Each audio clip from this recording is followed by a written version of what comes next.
Welcome, everybody. This is George Veter from Veter Financial, reaching out to you to share some thoughts here on the 1st of May, 2023. First of all, happy spring. I know it was a long, cold winter out here in the West, especially for those of you that are here. But spring has finally come, and I think it's brightened everybody's mood. I wanted to address a couple of things based on conversations I have with clients all the time. And I feel that's the way I have a sense of kind of people's emotional well-being and things that I can touch on that might help you as my clients have a little better perspective on things, or a more helpful perspective on things, I should say. I wanted to talk about the environment of negativity that I think right now is pretty pervasive and acute. I've been in the business for over 30 years. Those of you that know me know that. So I've seen a lot of cycles. We've had bear markets, we've had wars, we've had natural disasters, financial crashes, obviously a pandemic, lots and lots of dislocations in the world economy and in kind of the world sentiment. But I think this particular one, where we've had this rising interest rate environment to combat inflation that was inspired by the pandemic and the supply chain disruptions, I think that there's more, evidence of negativity in people's psyche than I've experienced in my more than 30 years in this business. I think there's a few contributing factors. One, we have the explosion of social media. So you can look on YouTube, for example, and you can find people that are experts telling you that the world's going to end next week, right? There's lots of negative things that are being said by, let's say, self-promoting experts. Because anybody can be an expert now, right?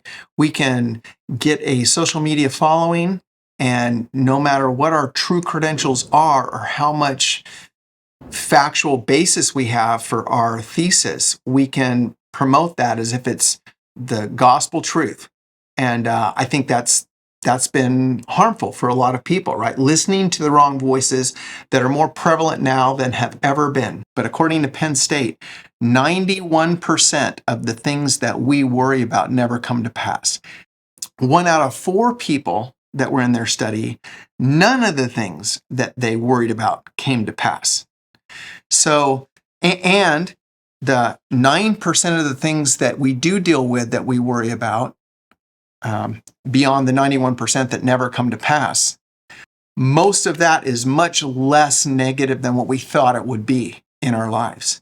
So we spend a lot of energy worrying that is completely unnecessary. What I feel is, next to criminal kind of, is that when people are retired, many of you I'm talking to are fit that time zone or preparing for retirement, getting to that place in life, you become vulnerable because you feel like, what money I have is all that I have.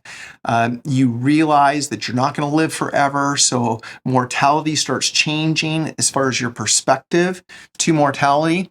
And you start, I think, worrying more just as you get older. That's my experience, dealing with clients in all these years. Also, as far as the history of the world, and what history has taught us is that in moments of concern, typically there's always a solve. In America, the reality is that we have, we're approximately 4% of the global population, and we live in the best place in the world, right? To start a business, to grow a family, to be healthy, to have freedoms to do what we want to do. Remember, people die to get here to America. People don't die to get to North Korea or other places. This is where everybody wants to be, and only 4% of the planet gets to live here. So again, it's perspective, okay? Now, there are 2 streams of life. Those of you that have been clients and tied into me for a while know that I'm a big believer in a couple of different philosophies that have shaped my thinking. Think and Grow Rich, that was published in 1937 by Napoleon Hill. Science of Getting Rich, 1910 by Wallace Wattles. And Napoleon Hill, in that book, Think and Grow Rich, he proposes that there are 2 streams of life. One is negative and one is positive. And just like there's opposites in everything, right? There are 2 ways to think.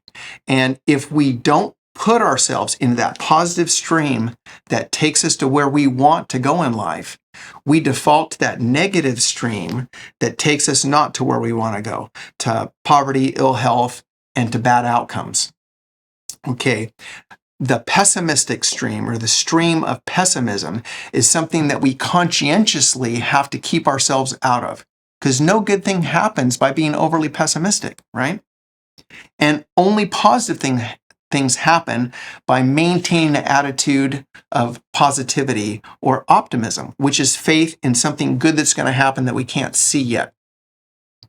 Now, in those two streams, a big determining of what stream you're in at any given time is the people that you're listening to. You've probably heard that, we become an average of our 5 closest relationships, right? Because that influences us. So can I just encourage you to just listen to positive sources? I know you've got to be aware, but listen to positive sources and use rational thinking to diffuse some of the real negative ideas. For example, when we have in Washington a liberal administration, then conservative news is going to paint the economy in the worst possible light, right? Because they want the administration out.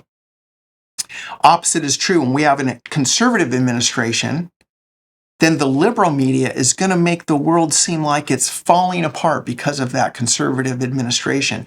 Bottom line, there is incentive in the slant that news takes on the world economy. I've been getting all kinds of information or questions from clients or notifications from clients that the dollar is losing its dominance as a world reserve currency. So I just want to mention that as an example.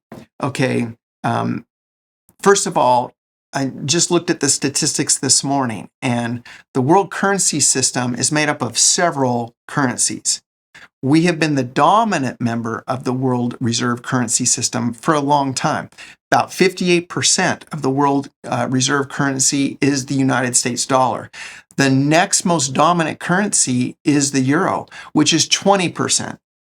And then everybody else is single digits. Now, is there a possibility that there will be a dilution of the dominance in the world currency system? Well, yeah, that's called globalization, and that's okay. There's nothing wrong with that. In fact, for hundreds of years, the British pound was the dominant currency in the world. And before that, it was Spanish gold.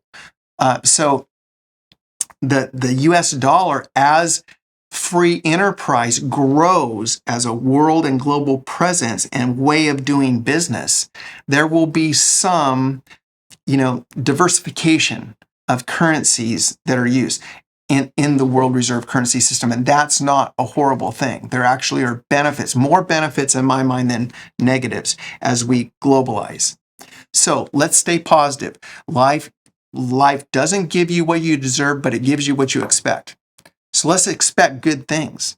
Every good thing that's advanced this world has been a movement of optimism. And remember, I've said this a lot, but there's never been a statue erected for a critic, only for heroes that were optimistic. So believe in that. And let me be one of the sources that helps you stay positive. Okay, so happy spring. Believe in the renewal of things. Believe in the growth of the world economy and the capitalistic way of doing business, and be happy about that. And when you read something that bothers you, that's super negative, I welcome you telling me about it. But just know that I'm not going to be in the negative camp ever. I believe in the good things that are going on, and I weigh both. Anyway, thanks, you guys. I look forward to our next conversation.